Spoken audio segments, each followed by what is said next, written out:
सर्वांना श्री स्वामी समर्थ. मंडळी, कशा आहात सगळे?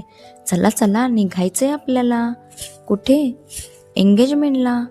कोणाच्या? शुभमच्या. झटपट पटापट रेडी होऊन सर्वजण आम्ही निघालो. केकही रिसीव केला. मनामध्ये एकच चुकचुक होती, हॉलवरती फ्रीज नाही तर केक ठेवायचा कुठे? वहिनी साहेब फोनवरती अरेंजमेंट करत होता, परंतु ते काही पॉसिबल झालं नाही. हॉलवरती पोचता क्षणी नवरदेवाचे शूट सुरू झाले. चिवताई मस्त साऊथ इंडियन लुकमध्ये दुडूदुडू धावत होती. नवरदेवाचे रॉयल एंट्रीने व्हिडिओ शूट सुरू झाले.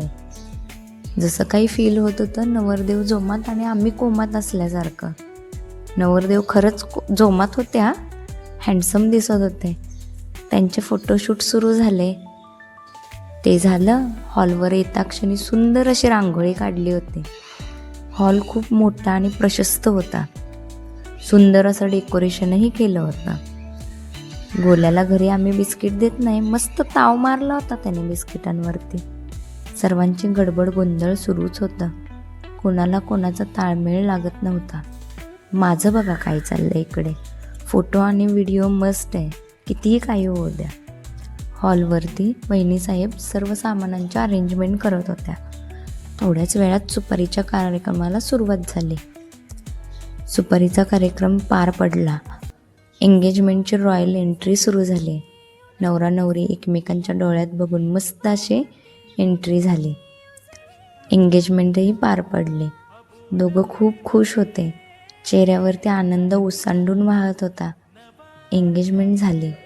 नवरदेव हा स्वामी भक्त आहे, त्यामुळे त्याने स्वामींच्या आशीर्वादाने अंकिता तू माझी होशील का या शब्दात सुंदर असं फिल्मी स्टाईलने तिला प्रपोज केलं. नवरी मुलगी खूप खुश होते. दोघांचं केक कट करून घेतलं. दोघांनी एकमेकांचं तोंड गोड करून घेतलं. इकडे पिलूने मम्माला रोज देऊन प्रपोज केला. दोघेही खुश होते.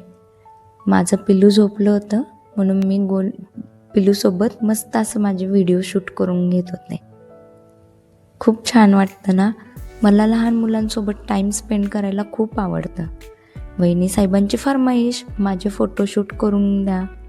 मग त्यांना कोण नाही बोलणार, त्यांचे फोटोशूट करून दिले. त्यांनी माझे फोटोशूट करून दिले. निघायची वेळ झाली. नवरी मुलगी आम्हाला गाडीपर्यंत सोडवायला आली होती. अशा रीतीने सुंदर असा कार्यक्रम पार पडला.